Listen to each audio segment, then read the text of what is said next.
Good morning. In today's headlines, the devastating wildfires on Maui have claimed at least 55 lives so far.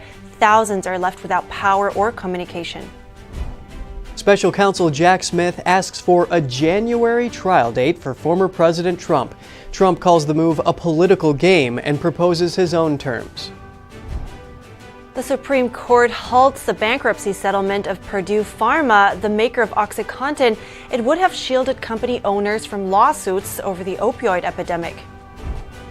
Representative James Comer says Biden family members may have their day in court as Republicans plan to subpoena them eventually. A surge in crime in a Northern California city is causing many to consider leaving the Golden State. We hear from an Oakland City councilman. Military and contract working dogs prove themselves in combat. Now, a nonprofit called Mission Canine Rescue helps connect retired dogs with their former handlers and other adopters.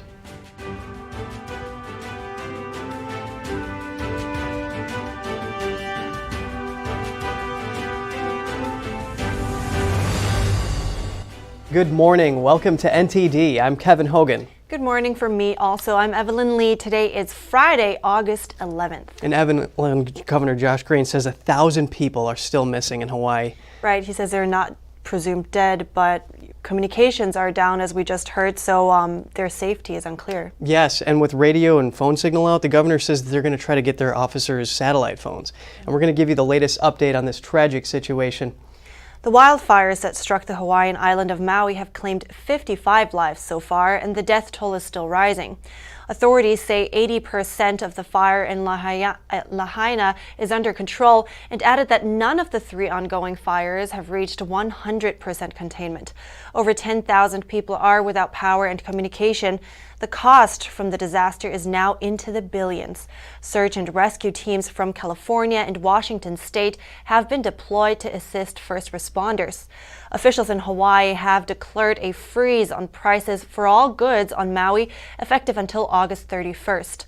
That covers crucial products like food, water, ice, gasoline, cooking fuel, and medical supplies.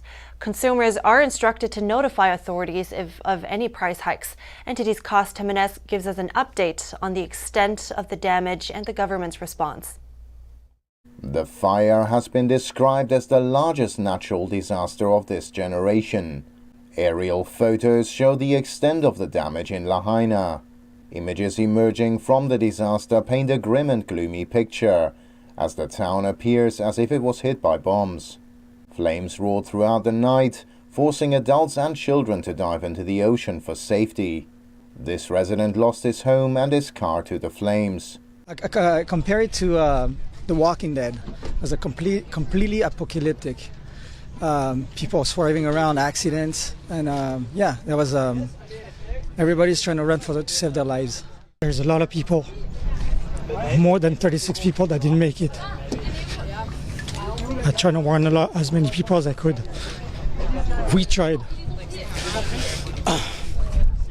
There was a lot of people, I think it's just so chaotic that nobody knew. There was no phone connections, and as much as I was trying to save and let people know, there was no options.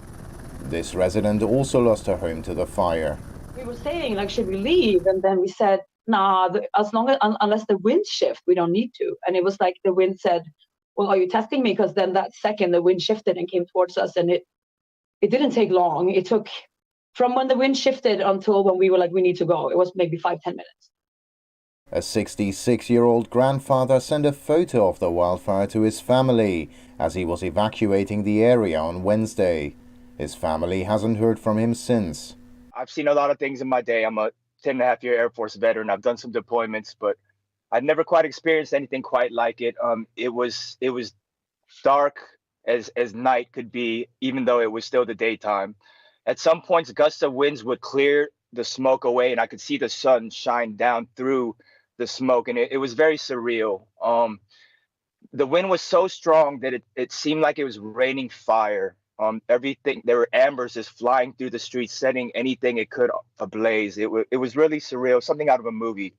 That's, kind of an end of day scenario, if you could call it something like that. This resident was lucky to not have lost his home, but says a lot of friends are still missing.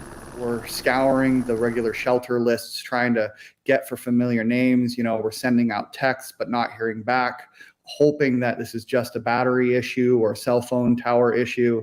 But it's really terrifying. And as I've heard, and we all know, this number of 36 people passing away is going to grow dramatically as time goes on and rescue efforts continue. More than 1,000 structures have reportedly been destroyed in the historic town. What was once the capital of the Hawaiian Kingdom from 1820 to 1845 and served as a main port for the North Pacific whaling fleet is now but a mere quagmire. Homes and cars were burned to the ground, leaving nothing but a trail of destruction. Footage shows a banyan tree, a 150-year-old landmark of Lahaina, still smoldering at the base. Drone shots in Malea show traffic in one lane where people are waiting for authorities to open the road to Lahaina. Strong winds made efforts to douse the flames by helicopters difficult. The White House announced the president had approved a disaster declaration for the state. President Biden promised to streamline requests for federal assistance. He also ordered all available Coast Guard and Air Force personnel on the island to work with the Hawaiian National Guard. Despite decreasing winds, the fires are still not fully contained. Further wind warnings for the area have been lifted. Rain showers are expected on the island later today. Costa Jimenez, NTD News. A proposed trial date for former President Trump beginning in January 2024. That's what U.S. prosecutors requested from a federal judge yesterday. NTD's Daniel Monahan has more on the case centered on Trump's challenging the 2020 election results. That date would mean a trial starting just 2 weeks before the first votes are cast in the 2024 Republican presidential primary, a race in which Trump is the frontrunner. Special counsel Jack Smith's office says the start date partly reflects the public's interest in a speedy trial. A spokesperson for Trump said Smith and the Justice Department are blatantly playing political games. Trump himself said on his Truth Social platform, such a trial should only happen, if at all, after the election. A trial after the election would potentially give Trump the power to end his prosecution if he were to become president again. Prosecutors estimate it will take about 4 to 6 weeks to put forward the bulk of their case against Trump during the trial. Trump pleaded not guilty last week to charges over the alleged election conspiracy. Special counsel Smith's office says it's ready to turn over most of the evidence it intends to use at trial to Trump by the end of August. Judge Tanya Chutkin is set to hold a hearing on Friday on how that evidence may be handled by Trump and his defense team. A January trial would have Trump on trial 3 times in the first half of 2024. He will go to trial in March over New York State charges that he falsified documents in connection with hush money payments to an adult film actress, which he denies. Trump also faces a May trial from Smith in southern Florida over the retention of classified documents after leaving office. Meanwhile, a new indictment could also come as soon as next week from Georgia, also in connection with the 2020 election. Daniel Monahan, NTD News. Next, we get a breakdown of some of the legal challenges former President Trump is facing. Those include cases at the federal and state level. Paul Kamenar, lead counsel at the National Legal and Policy Center, joins us live. Paul, thank you for your time today. What do we expect to see here in terms of Trump's schedule over these cases? Well, thank you for having me. First of all, the government, Jack Smith, wants the trial on the January 6th case on January 2nd. He proposed that yesterday, and the Trump's attorneys will fight back on that when they have to file on Monday. It's not going to happen. That is way too soon for this kind of a big case. And in a couple hours, I will be in federal court for the hearing to determine what Donald Trump can do with the documents that they're going to deliver in that case. The government wants a total secrecy on everything. Trump is pushing back, saying, wait a minute, you can have secret grand jury stuff and all that, but other documents should be available to the public to see what's going on. So that hearing today will be very important, how that is going to handle. And it's not exactly a gag order that they're considering, but it's kind of like a gag order. And it may be turned into a gag order if the judge doesn't like the kind of tweets that Trump is doing. So he's got that trial, then he's got the one in New York. coming up in March on the hush money payments. He's got the one in May with the Mar-a-Lago documents. There's, excuse me, 2 other civil cases. And then we got the Georgia case coming out in the next couple of weeks. So this is Paul, really I want to ask you about Trump's J6 case. Trump's team has said that it may take 3.5 years to prepare his defense because it's just such a monumental case with so many pieces of evidence involved there. So is this January date realistic? No, it's not realistic, but the judge is not going to give them 3.5 years. I expect that the trial date will probably be set sometime late 2024, maybe after the election. A lot of pretrial motions that have to be going on. And what Jack Smith did was basically take the January 6th committee's hearings on the Hill and just cut and pasted them in an indictment. And look how long it took the January 6th committee to basically try that case. So what we're going to have is a retrial of the case and get to the evidence, because Donald Trump firmly believed that there was irregularities, and they're going to have to prove that that there wasn't. Number one, they're going to have to prove that he knowingly and corruptly tried to stop the electoral count. And I don't think they're going to be able to do that, because he was relying on advice of counsel that these can be challenged, these electors in the various states. That's been done before. Speaking of Hawaii, that was done in 1960 in the race between John F. Kennedy and Richard Nixon, where Nixon originally won, but Kennedy said, no, we need to get an alternate slate of electors in Hawaii. And they did another recount, and sure enough, Kennedy won that. So there is precedent for having these alternate state electors, and they call them fake electors. Not. They're alternate state electors, which can be then used in the electoral count if it finds out that there was some fraud going on in the various state accounts. Paul, that's really interesting historical background here. One of Trump's former attorneys said that if the case was pushed to trial too soon or prematurely, that could factor into any appeals. Is that realistic? Well, of course, because you have the right to due process. And here you had Jack Smith have 2.5 years in the Justice Department prepare this case. And they'd wait until Trump decides to run for office. And now they're saying, okay, we're going to pull the trigger now. Well, that's not fair to say, okay, we're ready to go. And yet the Trump team is just getting this indictment last week. So this is unfair. I don't think it's going to happen in January. I think it'll be pushed back into maybe next summer. But that would be an appeal if, in fact, he's forced to do it. But there's other appeal rights he's going to have. And one is that with the January 6th case, I anticipate he'll make a motion to dismiss the whole case for 2 reasons. One, Jack Smith is unconstitutionally appointed. Under our Constitution, he has to be appointed by the president and confirmed by the Senate. And number 2, Trump has absolute immunity, because all these actions that he took during the January 6th issue, he was still president of the United States. And there's a good argument that those actions were in accordance with his presidential duties. And if they rule against him on that, that will go to the Court of Appeals. So there's going to be a lot of time taking for all these actions to take place. No way are they going to have this on January 2nd. And in the realm of immunity, President Trump would benefit from a delayed trial because he may be able to freeze some of those federal cases against him. And now when we look down in Georgia, DA Fani Willis is set to bring about a dozen charges before a grand jury to get those to stick. That's just basically alleging that Trump and his allies were trying to overturn unlawfully the results of the state's 2020 election results. So what are the main arguments on both sides here? Yeah, well, she's going to argue that there was interference with the state election procedures. She's also going to bring conspiracy and racketeering charges under state law, saying that there was a conspiracy to do this. The defense is going to argue that Donald Trump had a right under the First Amendment. It's called not only the right to speak, but what we have is the petition clause. You have a right to petition your government officials, whether they're federal or state, for redress of grievances. It's not up to the government to decide whether your grievances are legitimate or not. And therefore, he thought there was some fraud going on, so he had a right to look for the votes to see whether, based on the information he had at the time, that there was fraud going on, and to do a recount. That's perfectly legal.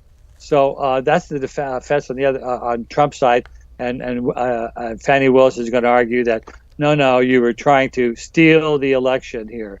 So that's going to be, and we understand there may be up to a dozen indictments against not only Trump, but other people that were involved in the electoral process. Well, Paul Kamenar, lead counsel at the National Legal and Policy Center, thank you so much for unpacking all this for us. Thank you. Anytime. An update on Trump's defamation suit against writer E. Jean Carrol. Trump appealed a judge's dismissal of his claim that Carrol defamed him by accusing him of rape. Carrol made the comments in an interview after winning a lawsuit against the former president in May. In that case, a jury awarded her $5 million for defamation and sexual abuse, but not rape. In response, Trump sued the writer. Congressman James Comer says Republicans plan to eventually subpoena members of the Biden family.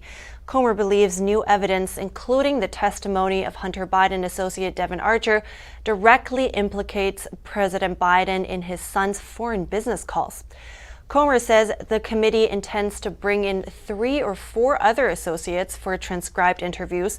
The congressman released a third bank records memo this week, allegedly showing $20 million in payments to Hunter Biden and partners from foreign entities during Biden's vice presidency. Comer discussed the allegations. They were taking money from foreign nationals and they were marketing Joe Biden. Joe Biden was the brand. So that is the first associate that came in, implicated Joe Biden as being the reason they were getting this money. And the money is from bad people. The money is from people who are either incarcerated in the countries where they wired the money, or they are on the flee from being incarcerated. So we're concerned that the president is compromised. This money from the Bidens happened while Joe Biden was vice president, while he was flying to those countries. He flew. Days after he left Romania, his family started receiving wires from a corrupt Romanian foreign national. Days, like 4 days after he left, including his granddaughter. What's his granddaughter doing getting a wire from a Romanian foreign national? The White House denies any involvement of President Biden in his son's business dealings and says the GOP-led committee hasn't uncovered any proof of wrongdoing by Biden. A spokesman added that even the GOP's own witness, Devon Archer, testified that he'd never heard Biden discussing business with his son or his son's associates.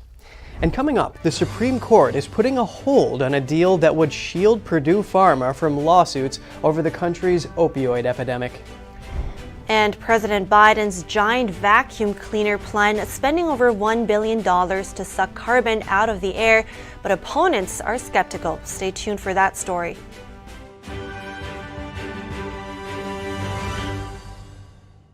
Anyone who's ever sold a home will tell you it's really hard. And it's one of the biggest financial decisions you'll ever make. That's why who you work with matters.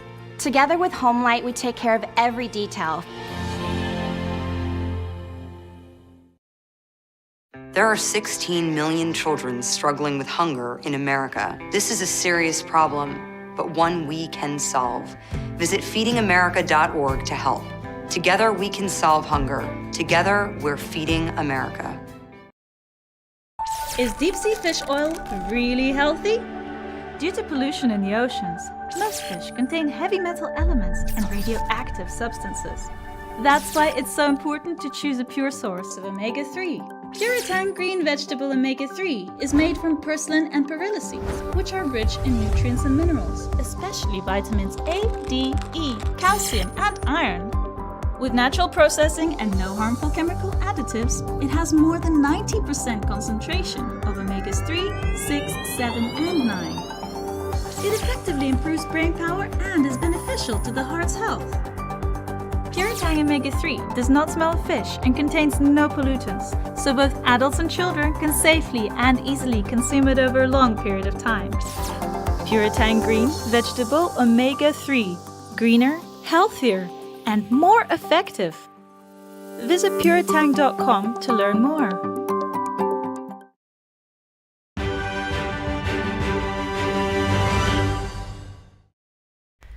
Welcome back. The Supreme Court halting the bankruptcy settlement of OxyContin maker Purdue Pharma. It's a deal that would shield members of the Sackler family who own the company from civil lawsuit over the opioid epidemic. Here's the story. The Supreme Court on Thursday agreed to temporarily block Purdue Pharma's bankruptcy settlement. The justices will hear the Biden administration's challenge to the legality of the deal. Purdue Pharma filed for Chapter 11 bankruptcy in 2019 to address its debts. Nearly all of it stemmed from lawsuits alleging that its pain medication, OxyContin, helped kickstart the opioid epidemic. The drug maker reached a settlement with state and local governments last year. The Sackler family, who owned the company, would receive broad immunity from lawsuits in exchange for paying up to $6 billion. The Biden administration calls the deal exceptional and unprecedented. As Solicitor General Elizabeth Predogar put it, the plan's release absolutely, unconditionally, irrevocably, fully, finally, forever, and permanently releases the Sacklers from every conceivable type of opioid-related civil claim. At issue is whether U.S. bankruptcy law allows Purdue's restructuring to include legal protections for the Sackler family, who have not filed for personal bankruptcy. Purdue Pharma said in a statement they are disappointed in the Biden administration's challenge, but added, "We are confident in the legality of our nearly universally supported plan of reorganization and optimistic that the Supreme Court will agree." The Supreme Court will hear oral arguments in the case this December. A $1.2 billion deal for giant vacuum cleaners. The Biden administration is pouring that money in new projects that aim to suck carbon out of the air. The Energy Department says the fund will go to 2 demonstration projects in Texas and Louisiana. They will use chemicals to capture carbon dioxide from the air and then store it underground or use it in industrial materials like cement. Energy Secretary Jennifer Granholm said the initiative will remove more than 2 million tons of carbon dioxide annually, but critics call the approach extravagant because of the high cost of current air capture technology, and the process itself consumes large amounts of energy. Rising incidents of violent crime in one Northern California city are affecting quality of life and causing some to flee. To get more details, let's go to NTD's Jack Bradley. Good morning, Evelyn. Increasingly more residents in Oakland, California are complaining of a surge of violence and crime. There's been a rise in instances of robberies, carjackings, and home invasions, even targeting elderly residents.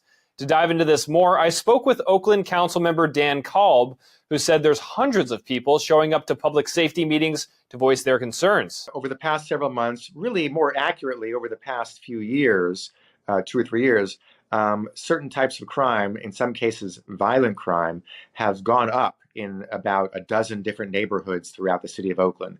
And people are understandably full of fear, consternation, wonderment, what's going on. People are afraid to sometimes, walk on a certain street late at night or during the day even, or go out by themselves. Not most people, but enough people where it's a serious problem. And people are witnessing some of these crimes, and they're scary. It's not just the robbery, the burglary, it's the violent assaults that are happening during some of these robberies, enough to make people rightfully fearful and concerned. Councilmember Kolb said there has been difficulty recruiting police officers as there's fewer people applying. Kolb has also said this has contributed to staffing shortages. On top of that, we've seen difficulty in the city's 911 dispatch systems.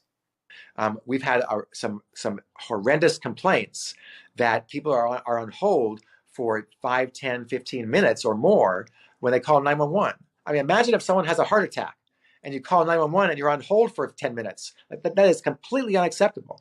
Following along closely with the situation in Oakland is Epoch Times reporter Travis Gilmore. So there's a lot of property theft crime. There's a lot of car break-ins are at levels that people tell me are unbelievable, that if anything is left in their vehicle, it's going to be stolen. I've been told that almost every retail establishment has either been hit with theft or with some sort of property crime. Home invasions, break-ins have become normal. The one that's shocking, that the people tell me is the most shocking, is carjackings, and that authorities say some of these carjackings are occurring, and then the perpetrators are using these vehicles to commit other crimes, making it more difficult to trace them. It's really changed. I've had many single women that I've talked to that tell me when they go to work, they're nervous going to work, they're nervous getting groceries. It's put an aspect of fear in their life that they've never had before. The NAACP even sent a letter to city officials saying recently that it's that there's a crime surge, and the city officials are responsible, and the narrative of anti-police rhetoric is responsible for that too.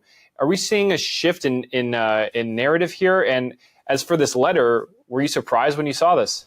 I was surprised when I saw this, especially from where it originated.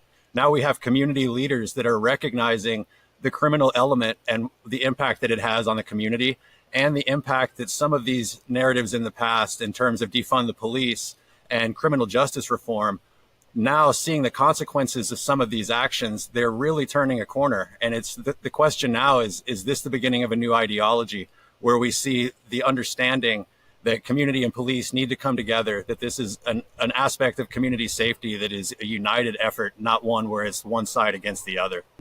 Police advise when possible, people install burglar bars on their windows and doors and utilize security measures to help stop break-ins, like installing cameras.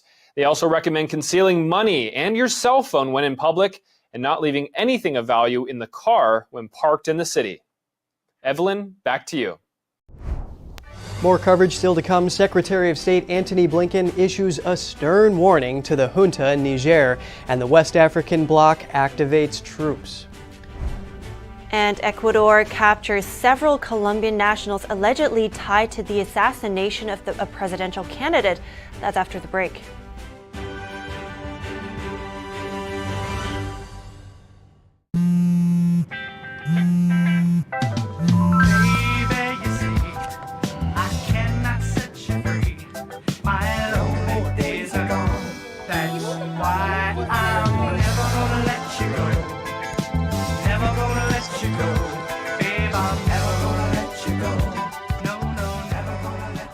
Here you go.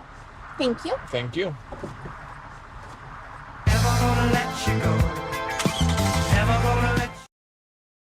Buying a house is complicated and confusing, especially now. That's why who you work with matters. Together with HomeLight, we find solutions for every buyer. Our team helps you get the home you love every time.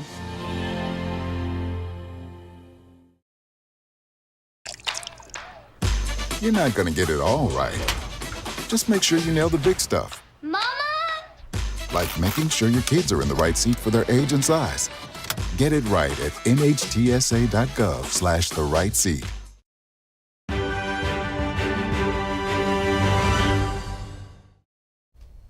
Good to have you back. The U.S. and ECOWAS are warning the Niger junta about consequences stemming from their ousting of elected President Bazoum.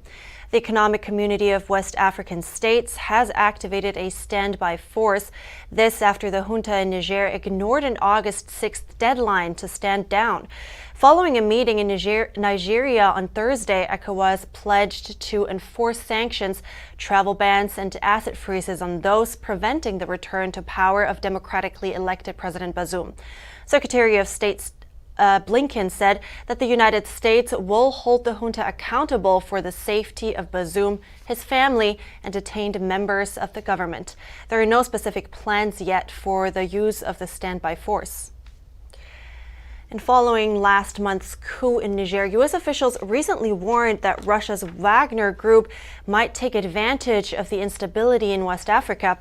To delve deeper into this issue, I spoke with a State Department and White House reporter to learn more.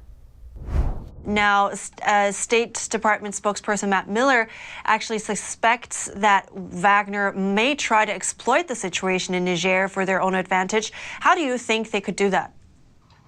Well, I think based on the past, right? So we know where Wagner has operated in Africa in the past. They're not still in all of the countries. We did see them way back in, late 2015 in northern Mozambique.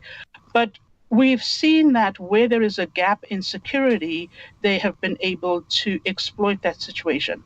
What happened with the Central African Republic, for example, in the past, is the head of state there needed security. He had reached out to the United States and to other governments to ask for that, and he was not, that didn't go through, and so they failed to engage with the Wagner Group.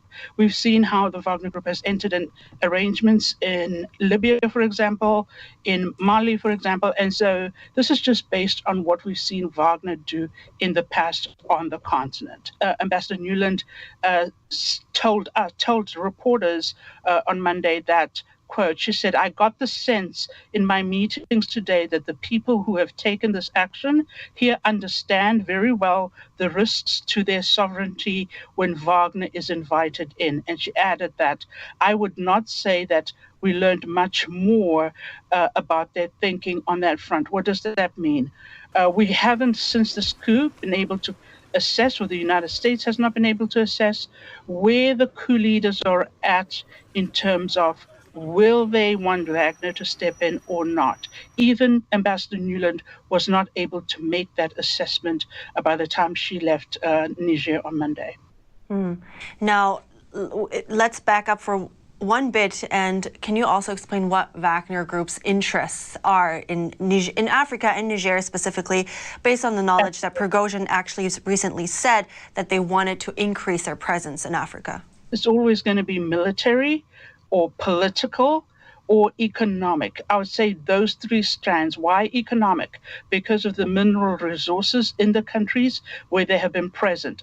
They're not currently in all of those countries, right? I think we just want to be very clear. They only are present right now in 4 countries in Africa. But yes, the 3 types of engagement are military, political because they'd be providing security to leadership and military elite and so on in the country, and then as well economic, because this is tied to their mineral resources. In Africa, they've got an intricate, complex web of entities, which Yevgeny Prigozhin is right at the top. Right, State Department itself has, at the Global Engagement Center, been tracking the Wagner Group in Africa and all of their operations on what they call the information war, because Prigozhin has been backing certain individuals and groups in Africa to destabilize elections, for example, in Mauritius and other places as well. And so, yeah, there is an intricate, complex web of entities that Russia has had in Madagascar, in Sudan, in the Central African Republic. Now, I read that some actually make the argument that the U.S. cannot afford to leave Niger. What's your take on that? I think that this threat, if it is not contained, and if it is not either eliminated or reduced, this threatens the United States claims its own interests, right?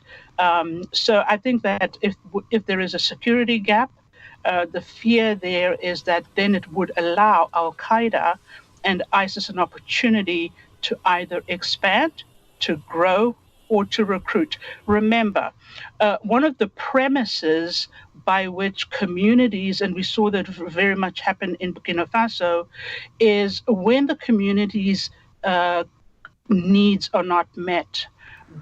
These are some of the drivers and the triggers for recruiting young men, for example, and for individuals to be motivated to join these terrorist organizations. So I think it's very important that strengthening democracy and growing these institutions and providing better governance so that the local communities feel that their individual needs are being met. Otherwise, then they are seeking an alternative, right? Right. I think that is the worry. I think that's a very good point that you're making. Thank you so much. Thanks, Pearl Matiba. I really appreciate your great insights today. You're welcome. From Africa to South America, officials in Ecuador have made arrests in connection with the assassination of presidential candidate Fernando Villavicencio. The arrests underscore the struggle Ecuador is having with drug cartels. After the shocking daylight assassination of the candidate, officials announced the arrest of 6 Colombians. The men were located hiding in a house in Quito. Police found automatic weapons, ammunition, grenades, and stolen vehicles. The assassination highlights the challenges Ecuador faces after becoming a battlefield for drug smuggling. Future leaders there must face threats from drug cartels. They use Ecuador's 400 miles of coastline in their drug smuggling operations. Very good that they were able to make some arrests there to bring some accountability to that situation. Exactly, but it also raises the question. It makes you wonder who actually runs that country. Good point. And coming up, a shocking report on how the IRS lost track of millions of sensitive tax records of Americans. And the White House has requested billions of dollars in supplemental funds. Will it set off a heated debate in Congress? That story and more after the break.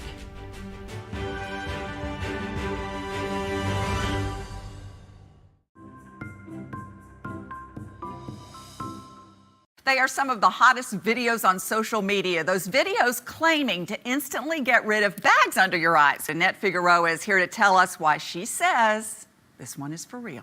This one is for real, and I'm so excited. Not only does it work on the bags, it works on the appearance of crow's feet, fine lines, and wrinkles. We even have a video, and all he uses is a small amount, and that's how easy it is. And I did this to my father. We were at home, 4 minutes, 34 seconds, completely gone. My real true opinion is holy words I can't say on camera. This is absolutely unbelievable. I mean, I could feel it just lifting my skin. It was amazing. It feels good. Feels great. Looks even better. At our $14.95 price, it's the best way to try Plexiderm and see it work for yourself after your first application. Your solution is at plexidermtrial.com or call the number on your screen.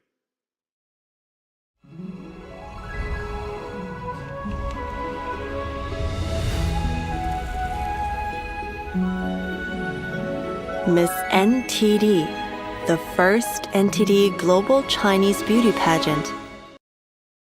2023, the 10th NTD International Classical Chinese Dance Competition, aims to promote the traditional art of classical Chinese dance.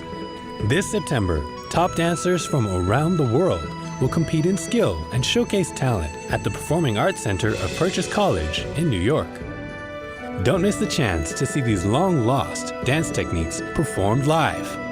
Order your tickets at dance.ntdtv.com.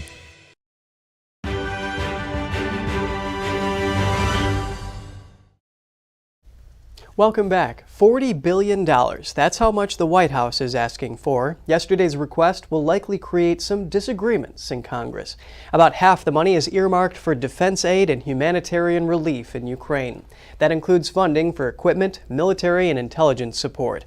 Other funds will be allocated to replenish U.S. disaster relief, beef up border security, and slow the flow of fentanyl into the U.S. The funding request is considered supplementary and does not fall under the spending cap Congress agreed on. It's part of a package Congress must approve in September to keep the government open. However, a political divide in Ukraine funding is growing. The spending debate is expected to be contentious when Congress returns to session. And the Congressional Budget Office, or CBO, estimates the U.S. government borrowed around $1.6 trillion in 10 months. They now expect the federal deficit this year to hit $1.7 trillion, and that would be the largest on record. So why does national debt matter? Let's bring in Thomas Hogan, Senior Research Faculty Member at the American Institute for Economic Research. Good morning, Thomas. So $32 trillion right now and starting to approach $33 trillion national debt. First of all, how big is that debt for a government?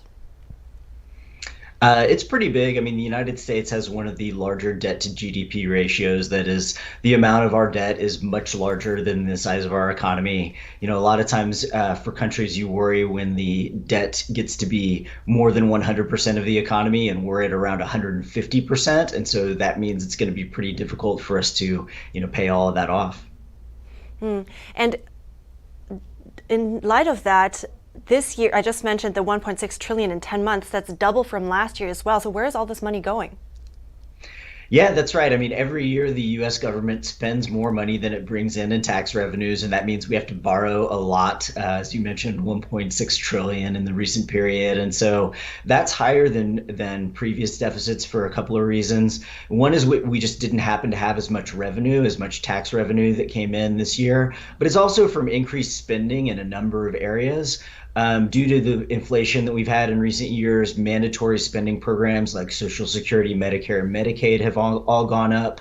The amount that we're paying in interest on the debt has gone up because the Federal Reserve has been raising interest rates.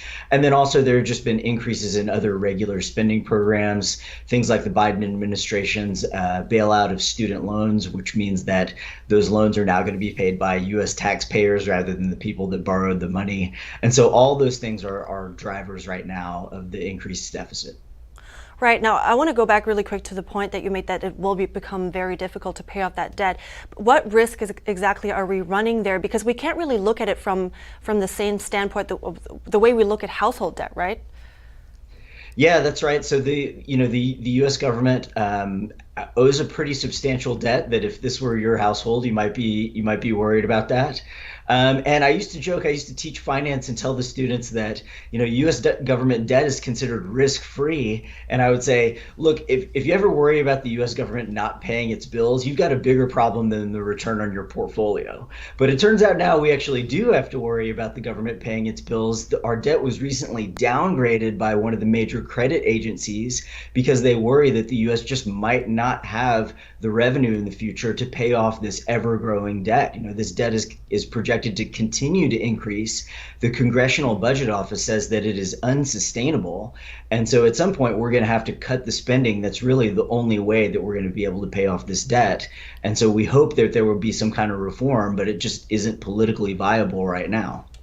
Right. I just want to round up things really quick. We have a couple more seconds. How does that translate? How will that affect the individual here, Americans? How will that affect us? Yeah, it just means that we're going to have to probably pay higher taxes. And at some point, you have the political will to actually do something in Washington to slow down this spending because it's just unsustainable. All right. Thank you for bringing things to the point here, Thomas Hogan. I appreciate it. Thanks.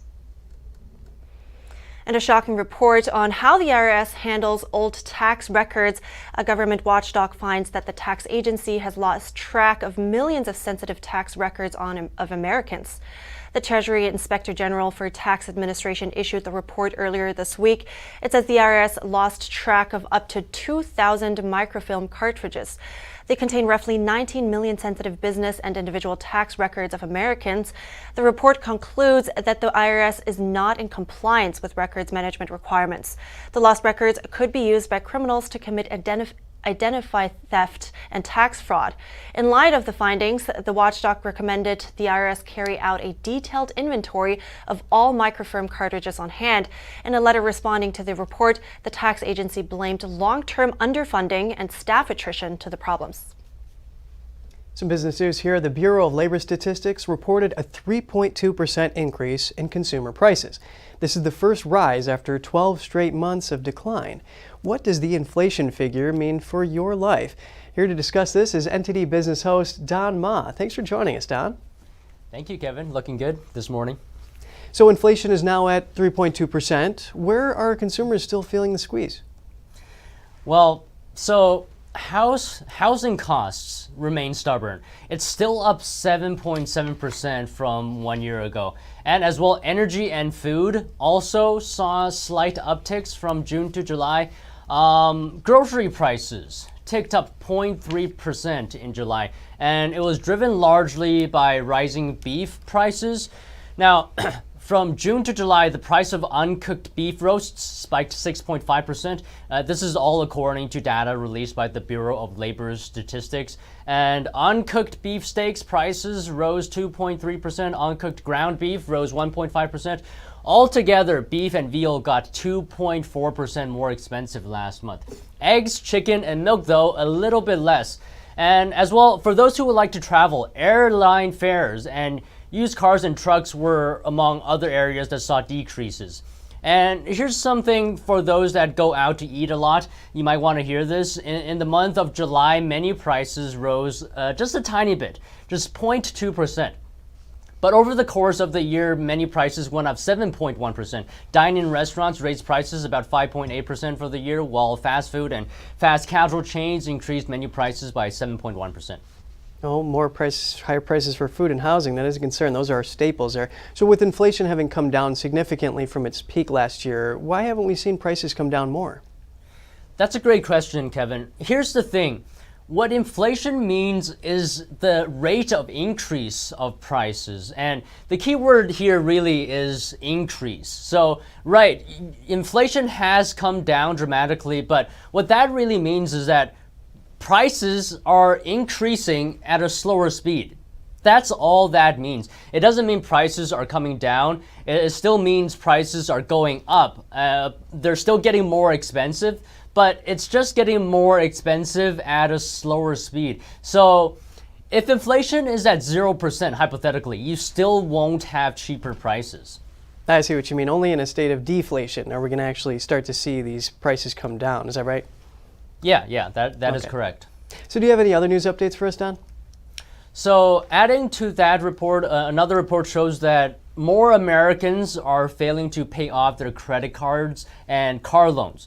New credit card payment lapses rose 0.7% between the first and second quarter. For recent auto delinquencies, that increase is 4.4%. These figures suggest that Americans are struggling to keep up with high prices. And as well, a major move by Amazon. The e-commerce giant is shelving dozens of private clothing brands. That's in a broader effort to cut costs and address antitrust scrutiny. The Wall Street Journal first reported the news. The report says 27 of its 30 in-house label clothing brands are getting scrapped. Only Amazon Essentials, Amazon Collection, and Amazon Aware will remain. And that's all for me this morning. Well, I know a lot of people shop on Amazon, so thank you, Don, host of NTD Business, for all of your great updates. Thank you, Kevin. And still to come, suicide rates reached a record high last year, according to the latest CDC report. Get that story after the break.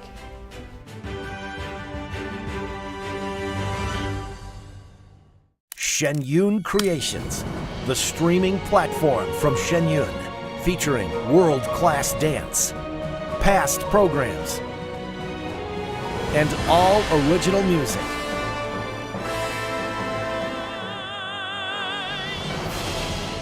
Masterclasses, behind the scenes, comedy, and more.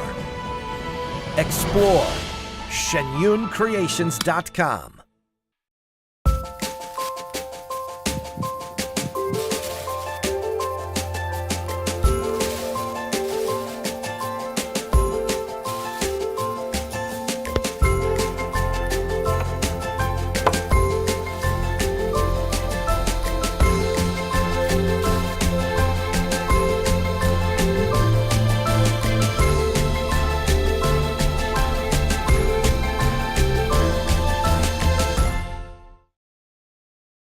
Communism is evil. Oh, come on. Listen, if you're as tired of the censorship as I am, I've actually got good news for you. Check out epictv.com. It's a brand new censorship-free video platform where you can find not only my show, but other deep documentaries, great programs, and honest movies that bring you the news without all the spin and the fake narratives. So, I'll see you there.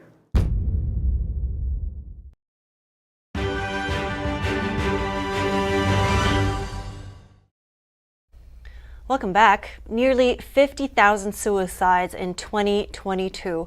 A new CDC report released yesterday says suicide rates reached a record high last year. The new numbers show a 2.6% increase last year and a 10% increase over the last couple of years. A CNN survey says 9 out of 10 adults in the U.S. think the country is experiencing a mental health crisis. The CDC's chief medical officer said many people still believe that asking for help is a sign of weakness. Last month marked the one-year anniversary of the 988 Suicide and Crisis Lifeline, yet more than 80% of adults were either unfamiliar with or had never heard of it, according to a recent poll. So if you know someone who is struggling or if you need help, call 988. And talking about mental health, we reported recently that especially young women are experiencing extreme sadness. So what should women do to be healthier? Valerie Huber founded the Institute for Women's Health, so she's working on this issue day in and day out. She emphasizes that health requires a holistic approach, and according to her, the spiritual aspect is often neglected. What's spiritual health and why is it important? I spoke to her. This can't be something that is forced upon a person, can't be something that they just wake up and say, today I'm going to focus on my spiritual health. It has to be a genuine relation to whatever religion that they attach to, and that it becomes a meaningful part of their life. A part of this, of course, is the need also to have the religious freedom to practice one's faith. But the reality is that all four of those elements to optimal health, physical, mental, social, and religious or spiritual health, are both relevant and they're interdependent. And oftentimes the research shows that health is compromised if even one of those elements is missing. So we need to take a look at the more than 1,000 research studies on spiritual health and start implementing it. What exactly are the changes that you see when somebody is paying more attention to their spiritual health? Well, I think we're only beginning the conversation. As I mentioned a moment ago, there are more than 1,000 studies that make that linkage between how we define health and thriving and the importance of a strong spiritual health. Let me give you just a couple of examples from that large body of research. We know that here in the United States, about 1 in 5 women say that they have some kind of a mental health condition. Those who have active spiritual levels, and this includes spiritual community as well, have lower levels of stress, improved mental health, decreased risk of suicide. Overall, the research shows that those with spiritual health live longer. They're more resilient to bounce back from setbacks, whether they are physical setbacks, whether they're emotional setbacks, whether they're social setbacks. We also know that some of the precursors to physical conditions begin much earlier in the kind of risk behaviors that an individual participates in. Those with active and active spiritual lives resulting in that tenet of spiritual health are less likely to engage in risk behaviors that are precursors to health conditions. As an example, heart disease is the leading cause of death for women here in the United States, and actually it's significant around the world. But an active religious practice can reduce those risk factors that cause fatal heart attacks. Knowing that recent reports, they show that mental health in young women is in serious decline these days, do you have any concrete tips on what kind of things or routines should a young woman incorporate in daily life so that to make her feel better?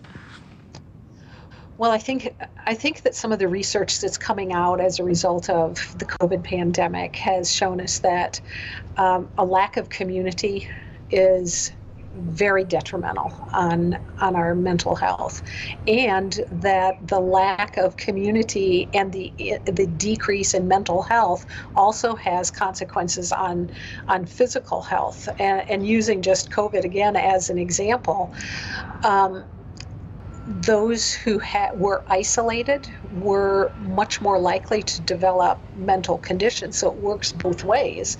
And even things like Alzheimer's and physical conditions that perhaps weren't as serious were accelerated as a result of not having that social interaction. So I think that's really important, but who you have a social interaction with is also important, because if you need to have others who are emotionally healthy around you and have not only good mentors, good friends, because having a sense of purpose in one's life and something larger than oneself is super important, not only to mental health, but overall longevity as well.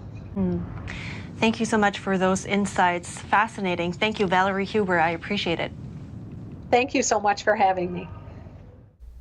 I'm really glad that she's bringing up the importance of spiritual health, because it's something that can bring peace of mind, which reduces stress, and also it's a journey to bring more meaning into someone's life. All right. Yeah, it's great that you can relate to that. And I think, my thought is, it sounds like everybody, because spirituality is something so personal, so it seems like it's very individual, right? Like everybody has to figure out for themselves what exactly that means for them. Yes, they have to do their own soul searching, as some may put it, and it's something that applies to a wide variety of people. Right. And still to come, military and contract working dogs prove themselves in combat. Now, a nonprofit called Mission Canine Rescue helps connect retired dogs with their former handlers and other adopters. Get that story in just a moment.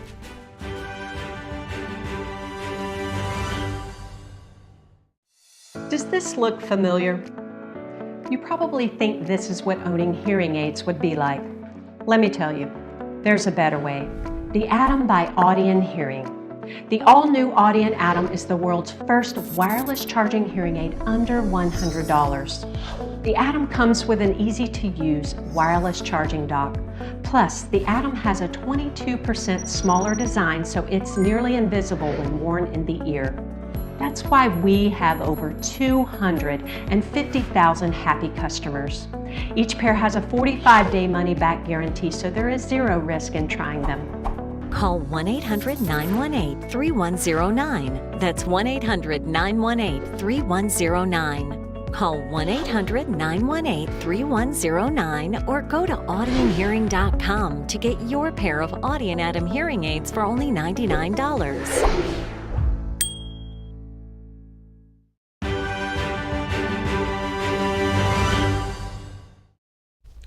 Good to have you back, everyone. Military and contract working dogs have proven themselves in combat for millennia. From sniffing out explosives to search and rescue, they've saved countless lives. NTD's Andrew Thomas has a story on a mission to reconnect dogs with their handlers and find loving homes for retired canines. Army veteran Mark Maddox was looking for a dog, but he also wanted to help a fellow veteran.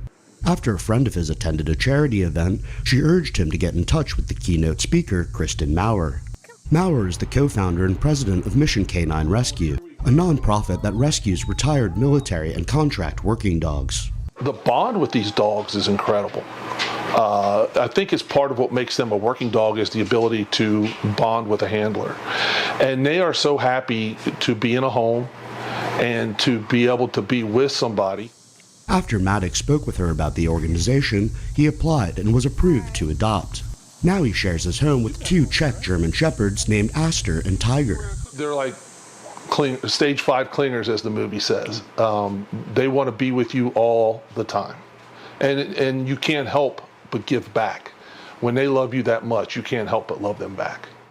Mission Canine was never a planned endeavor. Maurer had been a private investigator and was working with law enforcement and drug detection dogs. After picking up a working dog coming from Kuwait, she learned about the plight retired military dogs face. Maurer was introduced to Louisa Kastner, a retired Army veterinarian technician. Together with co-founder Bob Bryant, Mission Canine Rescue was born. Our feeling is that these dogs were drafted. They weren't asked to do the job that they do. And so for us, it's really important and it's an honor to give back to them because their whole life has been a service to humanity. Retired military and contract working dogs face an array of challenges. Most canines have been exposed to gunfire and suffer from some level of PTSD. Others have joint problems from years of service. Some even develop cancer due to exposure from explosives and other substances. So military dogs and also contract working dogs, which are trained the same. They do the same job as military dogs. They're just owned privately. These dogs train like athletes all their lives. Retired working dogs without a handler are placed in loving homes after a comprehensive application process. When it's possible, Mission Canine Rescue reconnects former handlers with the dogs they served with. The reunions are a special moment for everyone. When we bring a dog that hasn't seen a handler in 2 or 3 years, and they sniff around and they don't know who that person is for a minute, and then it clicks, and you see that dog get happy, animated, they're jumping, they're wagging their tail, they're rubbing on the handler. Mission Canine Rescue has reunited over 650 handlers and their dogs. About the same number have been adopted. To learn about the application process or donate, visit missioncaninerescue.org. Andrew Thomas, NTD News. That's some big compassion for man's best friend. Yeah, some great images, but that's all for today. For this week, in fact, we are coming back Monday. See you then. I'm Evelyn Lee. Have a nice weekend. I'm Kevin Hogan.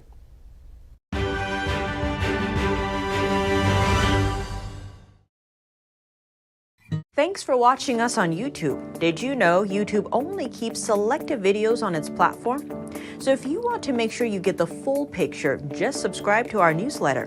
Go to newsletter.ntd.com and sign up. It's free.